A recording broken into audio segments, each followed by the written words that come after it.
Adventure on Pipeman on W4CY Radio.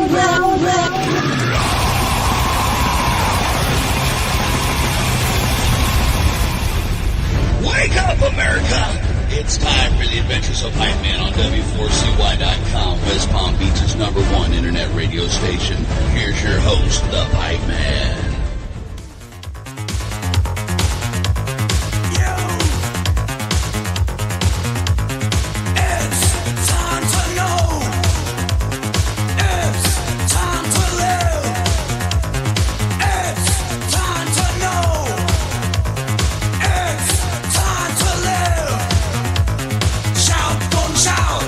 This is the Pipeman here on the Adventures of Pipeman W4CY Radio, and I'm very happy to be talking to our next guest because, oh my God, besides being an amazing artist, but he's going to be at Sonic Temple next week, and I'm going to get to see him live.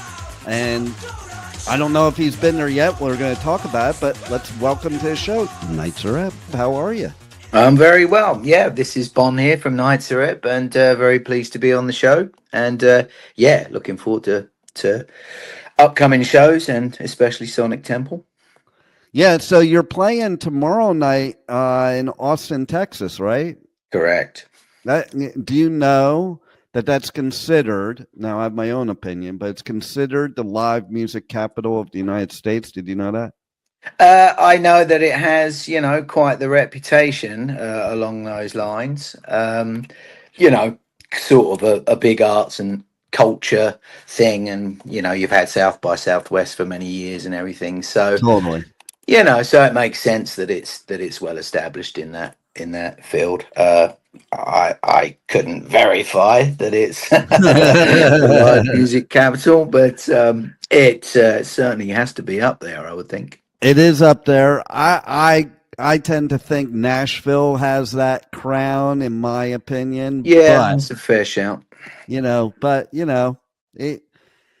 does have a lot of live music there, so that's all that's important. And then Sonic Temple.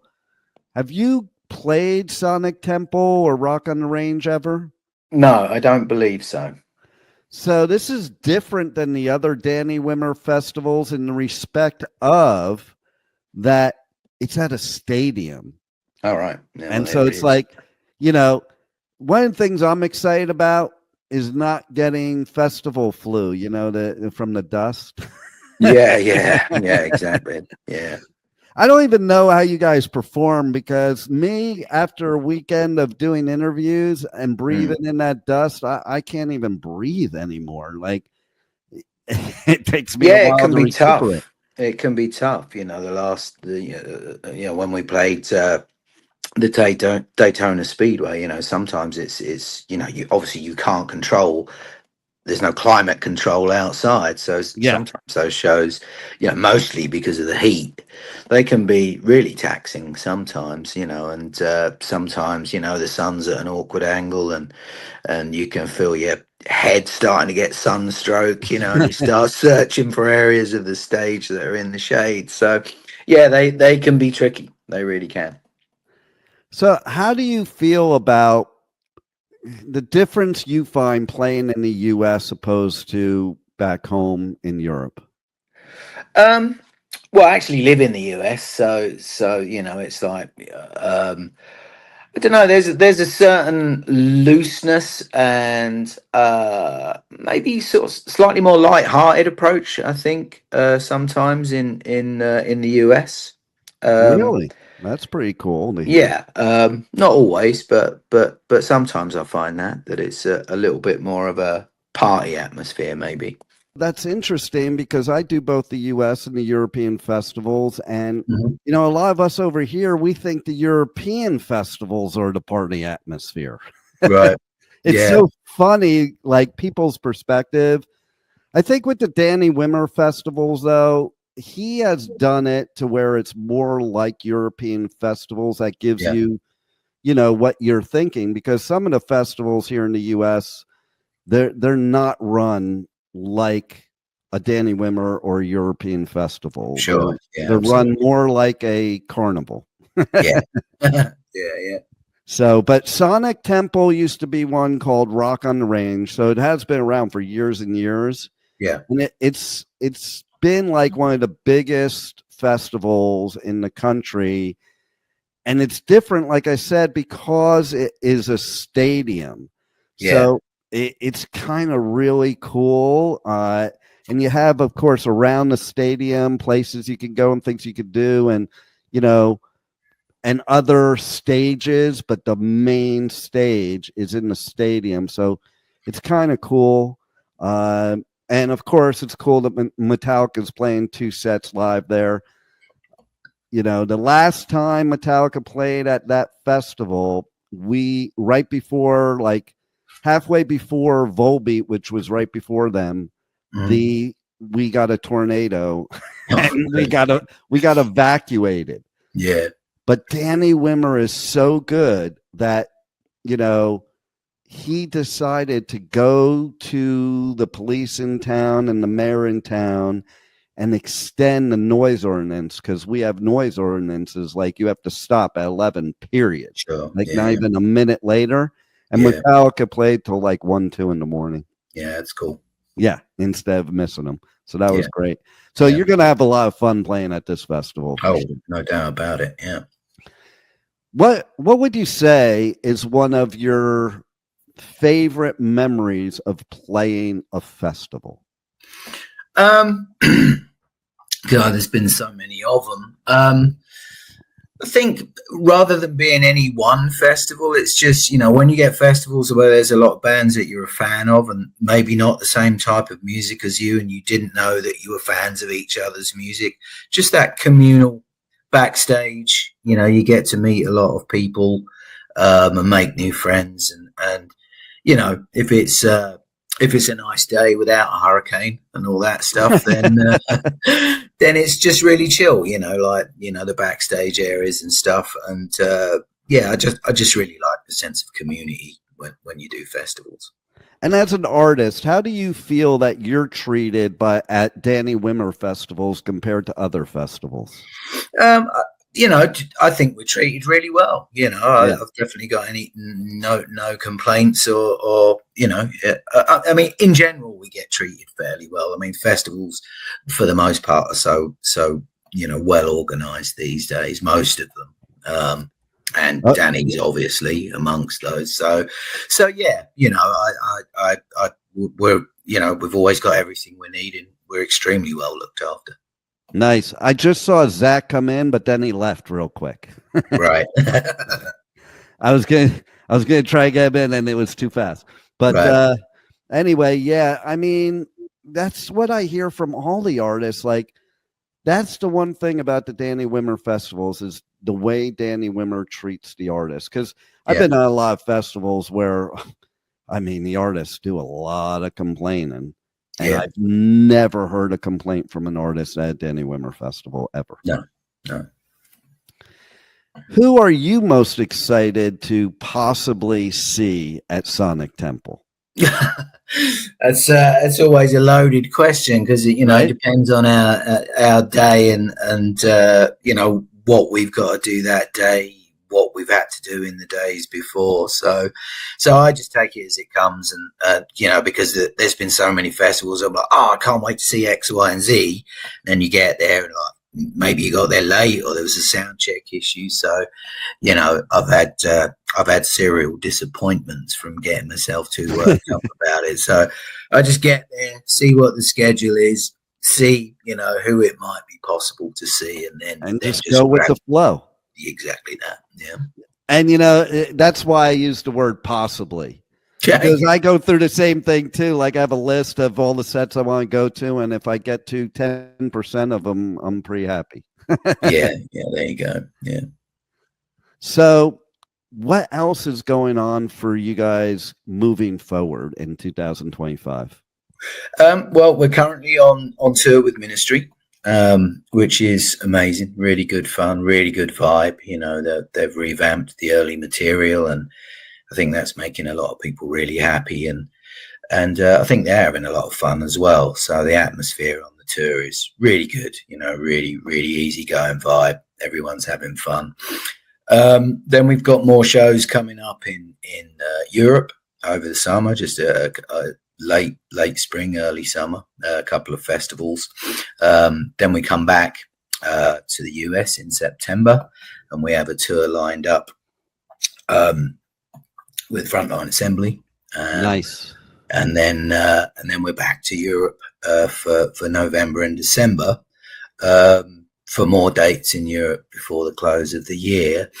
And in between times, plans to hit the studio. And, we've been messing around with working on ideas and stuff. So we're seeing where they're going. So, between live shows and studio work, pretty full year already. And the beginning of 2026 is beginning to shape up with shows as well. So we got a pretty busy time. I love that. And I'm always in awe of artists like you that have been doing this forever and can still come up with new material. Yeah. It blows my mind. Yeah. I'm like thinking to myself, after doing it for like 40 some odd years, how do you keep writing new songs? It's like you would think you would run out of ideas, but that's the test of a true artist. Yeah, I think the key to all of that is to treat your creativity, I don't want to say like a job, but to do it on a daily basis. I mean, I write every single day when I get up, and sometimes it's garbage and you don't use it, but it's important to get up and do something, and then you build up a backlog of things to pick from, and then you develop the most promising ones, and even into different projects. I've got a couple of solo projects as well, so if something doesn't fit in one box, it might fit in another one, but the key to it is consistency, to get up and be creative for a period of time every day.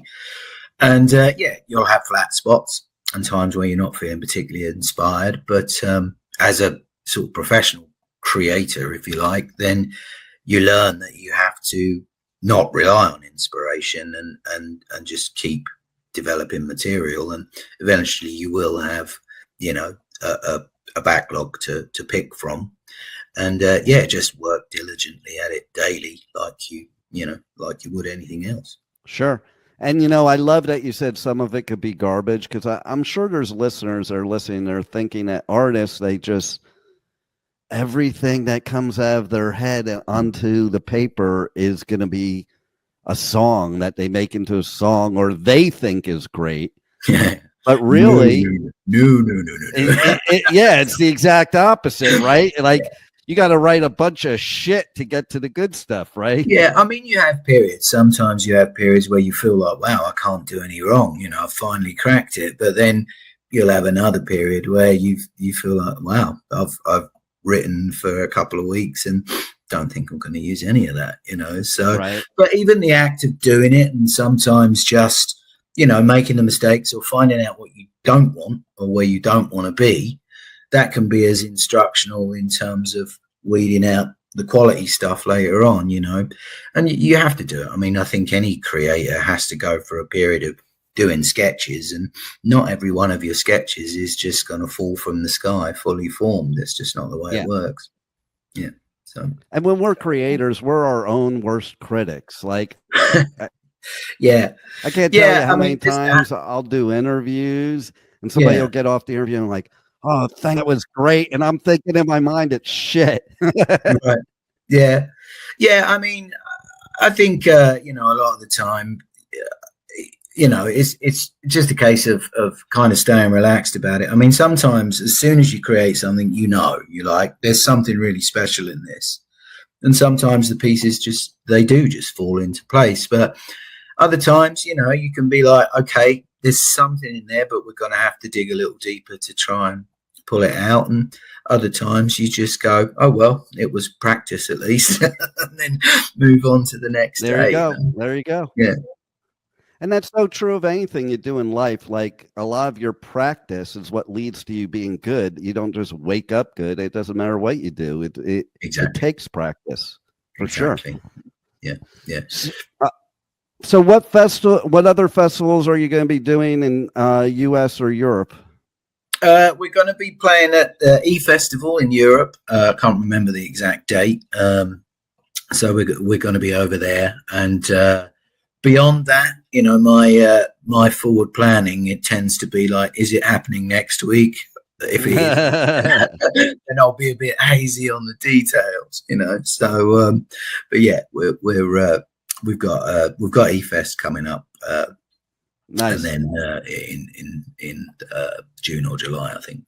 Yeah, I know how that works because it like kind of just swirls around your head when you're doing so many of them. Yeah. And it's like, I'll talk to some artists and we'll sit there and try to figure out where we did the interview at what festival, you know, like, it's like, yeah, I don't know. I just know it was one of them. Yeah.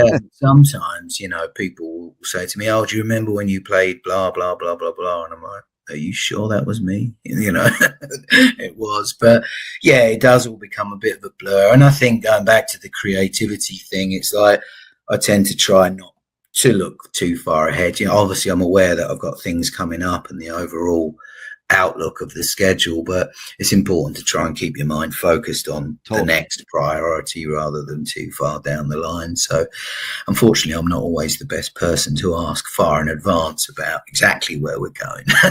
right Yeah. and that makes so much sense because it's like people do that to me in my personal life. They're like, well, what are you doing in July? I'm like, well, I'm in May, and like, I'm worried about May right now. Okay? Seriously. Yeah. You know, so tell everybody how they can reach out to you on the web, on the socials, on, you know, basically everywhere, how they can reach out to you, buy merch, check out your tour dates, check out music, everything. Yeah. So, you know, we've got socials, Nitzer Ebb. Generally, at Nitzer Ebb. Those are generally the best ways to reach out to us, and you know, available through those general channels. And you know, if you happen to see us loitering around at shows, we're generally fairly approachable chaps anyway. So you know, nice. But the kind of usual channels, really. All right, cool. Is there anything else you want to share with the listeners that we haven't covered yet?